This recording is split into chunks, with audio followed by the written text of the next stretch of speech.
पावसाळी वातावरण आणि आपल्याला मस्तपैकी सकाळच्या नाश्त्याला किंवा संध्याकाळच्या वेळेस गरम गरम छान खावंसं वाटतं. चटकमटक पदार्थ असेल तर केवढे छान ना. तर आज आपण प्रतिभा फिरोदियाज किचनमध्ये पाहणार आहोत स्वीट कॉर्नचे खमंग चविष्ट तिखट असे आप्पे कसे बनवायचे ते. तर चला पाहूया. स्वीट कॉर्नचे आप्पे बनवण्यासाठी मी एक स्वीट कॉर्न घेतलेला आहे आणि त्याची बारीक टोकाच्या सुरीने एक लाईन मी काढून घेतलेली आहे. मग ही लाईन काढल्यामुळे आपल्याला बाकीचे दाणे सोयीस्करपणे काढता येतात. तर असे हे आपले 2 वाटी स्वीट कॉर्नचे दाणे मी घेतलेले आहेत. मी 2 वाटी बारीक रवा घेतलेला आहे. त्या रव्यामध्ये मी 1 वाटी पाणी आणि अर्धी वाटी दही त्याच्यामध्ये मिक्स केलेलं आहे. हे मिश्रण मी व्यवस्थित एकत्र करून 15 ते 20 मिनिट भिजवून घेतलेलं आहे. आता हे आपलं असं मिश्रण तयार आहे. तुमच्याकडे जाड रवा असेल तर तो सुद्धा तुम्ही वापरू शकता. आता मी अगोदर जास्त पाणी नाही वापरलं कारण आपल्याला यामध्ये स्वीट कॉर्न मिक्स करायचे आहेत. अगोदर 1 वाटीच स्वीट कॉर्न बारीक करून घेणार आहोत आणि मी ह्या सगळ्या बॅटरसाठी 2 हिरव्या मिरच्या घेतलेल्या आहेत. मिरच्या खूप तिखट असल्यामुळे मी 2च घेतल्यात.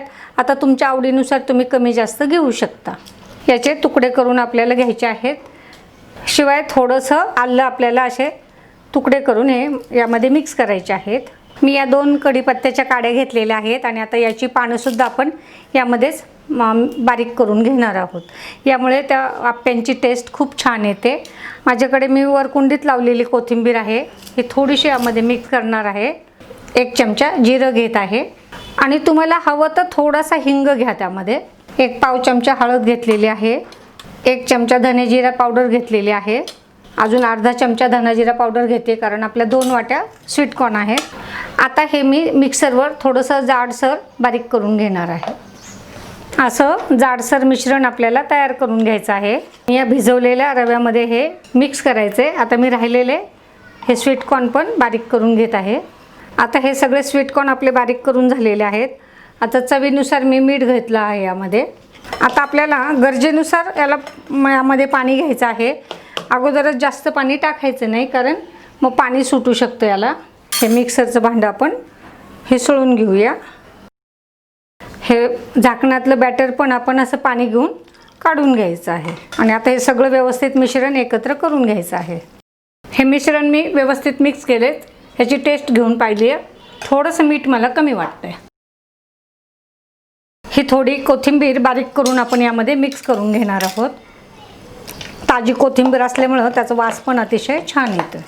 मी गॅसवर आप्पे पात्र गरम करायला ठेवलेलं आहे. त्यामध्ये थोडंसं तेल टाकूयात आपण. आता यातील थोडं मिश्रण आपण बाजूला काढून ठेवूया. आता या बॅटरमध्ये मी दही टाकलेलं आहे. आता मी हे पहा 1 पाव चमचा सोडा घेतलेला आहे. आता तुमच्याकडे इनो असेल तर तुम्ही इनो पण टाकू शकता. आता या सोड्यावर आपण थोडंसं पाणी मिक्स करूया म्हणजे तो व्यवस्थित आपल्याला मिक्स करता येईल बॅटरमध्ये.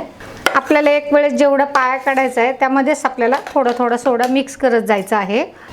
आता हे मिश्रण आपल्याला अशा पद्धतीने हवं आहे. आप्पे पात्र आपलं आता गरम झालेलं आहे आणि हे आपल्याला साधारण कमी भरायचं आहे थोडंसं होलपेक्षा या, कारण हे आपले आप्पे फुगणार आहेत. अतिशय झटपट पौष्टिक आणि चविष्ट असा हा पदार्थ होतो. मुलांना आवडेल, घरातल्या सर्वांनाही आवडेल. मी गॅस मिडियमच ठेवलेला आहे. मी मिडियम गॅसवर 1च मिनिट हे आप्पे ठेवलेले होते. नंतर मी गॅस एकदम बारीक केलेला आहे. मग आता आपण 1-2 मिनिटांनी मध्ये उघडून पाहूया आप्पे कसे शिजलेत ते. आपण आता हे झाकण काढून पाहूया. आता आपण पाहूया. हे पहा खालनं अगदी खरपूस झालेले आहेत.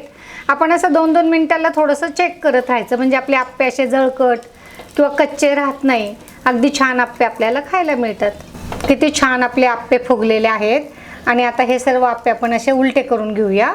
काटेरी चमच्याने तुम्ही केलं तर म्हणजे ते पटकन उलटे करता येतात, त्रास होत नाही. आता आपल्याला गरजेनुसार वरून परत थोडं प्रत्येक आप्प्याला तेल सोडायचं आहे. अशा हाताने थोडेसे व्यवस्थित परत पात्रामध्ये व्यवस्थित लावून घ्यायचेत. आता झाकण ठेवून परत आपण एक वाफ येऊ देऊ. खमंग वास आलेला आहे. काय मस्त टम्म फुगलेत आपले आप्पे. थोडेसे उलटे पालटे करत आपण हे आप्पे दोन्ही बाजूनी चांगले भाजून घ्यायचे आहेत. आणि आता परत आपण त्यावर झाकण ठेवूया. आता आपले आप्पे तयार झाले का पाहूया आपण। आता काय करायचं, आपले हे जे मधले जे आप्पे आहेत ते साईडला घ्यायचे आणि साईडचे मध्ये घ्यायचे, म्हणजे मध्ये थोडासा ताव जास्त लागतो त्या आप्पांना। अगदी दोन्ही बाजूनी छान भाजलेत तसे। हे आप्पे सर्व मी उलटे करून घेतलेले आहेत परत, आणि आता हे परत आपण इकडच्या बाजूनी पण परत 1 मिनिट भाजून देऊया। आता झाकण नाही ठेवलं तरी चालेल। गॅस मी बंद केलेला आहे। आपले आप्पे एकदम खरपूस छान भाजलेले आहेत। हे पहा, अगदी मस्त झाले दोन्ही बाजूनी पण। आता तुम्हाला थोडे नरम हवे असतील तर तुम्ही थोडेसे लवकर काढून घ्या। हे वरनं असे खुसखुशीत आणि आतमध्ये नरम तयार झालेले आहेत। आता राहिलेल्या बॅटरमध्ये मी परत थोडासा सोडा घेतलेला आहे। वरनं अगदी थोडं चमच्यानी पाणी घालायचं आहे। आपलं बॅटर खूप पातळ बनवायचं नाही आपल्याला, आणि खूप घट्ट पण बनवायचं नाही। खूप घट्ट बनवलं तर ते आप्पे चांगले होत नाहीत। तेल घातलेलं आहे आणि आता हे परत आपण सगळे बॅटर भरून आप्पे तयार करून घेऊ। जर तुमच्या आप्पे पात्राला जास्त ताव आला तर तुम्ही आप्पे गॅस बंद करून आप्पे घालू शकता आणि मग परत 2 मिनिटांनी गॅस चालू करू शकता। हा पहिला जो घाम आलेला असतो झाकणाला तो आपल्याला पुसून घ्यायचा आहे, म्हणजे ते पाणी आपल्या आप्प्यांवर पडत नाही। आता मला बऱ्याच जणी म्हणतात की आमचे आप्पे वातट होतात, पण तुम्ही जर अशा पद्धतीने आप्पे केले तर अगदी खुसखुशीत होतात आणि छान होतात, आणि गरम गरमच चटणीबरोबर हे आप्पे आपल्याला खायचे आहेत। आपण आता याच्या बरोबर खाण्यासाठी एक झटपट चटणी बनवूया। मी खोबऱ्याचे असे पातळ काप करून घेतलेले आहेत। याचे परत तुम्ही छोटे छोटे तुकडे करून घेऊ शकता, म्हणजे मिक्सरमध्ये पटकन ते बारीक होतात। आता आपल्याला खोबऱ्याची चटणी का करायची, खोबरे अतिशय पौष्टिक असतं, त्यानिमित्ताने आपल्या पोटामध्ये खोबरं पण जातं। आता माझ्याकडे नेमकं आज लॉकडाऊनमुळे कोथिंबीर कमी असल्यामुळं मी आता कोथिंबीर नाही आहे टाकायला, तर तुम्ही यामध्ये थोडीशी कोथिंबीर पण टाकू शकता। आता यामध्ये आपण थोडंसं दही घालूया। 2 ते 3 चमचे मी दही घेतलेला आहे। तुम्ही थोडा शेंगदाण्याचा कूट पण त्यामध्ये घेऊ शकता। आपल्याला चटणी फार तिखट बनवायची नाही आहे, माझ्याकडे तो खूपच तिखट मिरच्या आहेत त्या। अगदी थोडी मिरची घेणार आहे मी नावापुरते। हे पहा, अगदी थोडी घेतली आहे, कारण मुलं वगैरे खात असतात ना, तर त्यांना फार तिखट पण चालत नाही। चवीनुसार थोडंसं मीठ घेतलेलं आहे। चवीला थोडीशी मी साखर घेत आहे। थोडंसं अर्धा चमचा जिरं घेतलेलं आहे। थोडंसं मी आलं घेत आहे। आता मी माझ्याकडे फुटाण्याची डाळ आहे म्हणून मी थोडीशी घेत आहे। तुमच्याकडे असली तर घ्या, नसली तरी अशी पण चटणी खूप छान होते। आता हे आपण फिरवून घेऊया। तुमच्याकडे कढीपत्त्याची पानं असले तर ती पण तुम्ही टाकू शकता। आता हे मी पाणी न टाकताच फिरवून घेतलेलं आहे। आता आपण थोडंसं यामध्ये 2 ते 3 चमचे पाणी घेऊया, आणि आता हे सगळं बॅटर परत व्यवस्थित बारीक फिरवून घेऊया। आता यामध्ये काय होते, खोबऱ्याचे मी किसून न घेतल्यामुळे तुकडे राहिलेत। आता मी परत फिरवून घेणार आहे। या चटणीसाठी तुम्ही खोबरं किसून घेतलं तर तुम्हाला चटणी पटकन करता येईल। आता हे चटणी फिरवलेलं भांडं पण आपल्याला व्यवस्थित पाणी घालून हिसळून घ्यायचे, म्हणजे आपले पदार्थ वायाला जात नाहीयेत।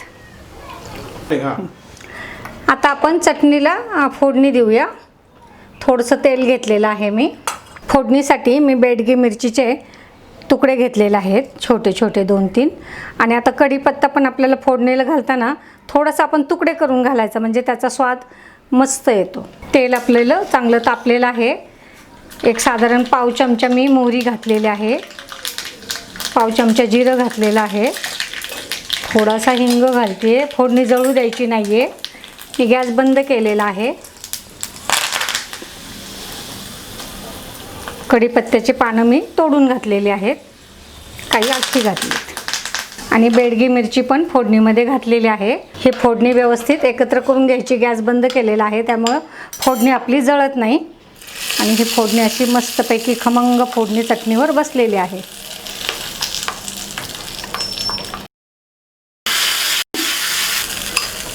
आता ही फोडणी अशी व्यवस्थित मिक्स करून घ्यायची आहे। अतिशय छान चटणी तयार झालेली आहे। तुम्ही इडली सांबार बरोबर पण खाऊ शकता, ढोकळ्याबरोबर खाऊ शकता, आप्प्याबरोबर पण आता खूप छान लागणार आहे। अशा पद्धतीने आपले हे खमंग आप्पे तयार झालेले आहेत। तुम्ही नक्की करून पहा।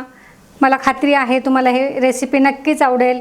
तुम्ही हा नाश्त्याचा प्रकार अवश्य करा।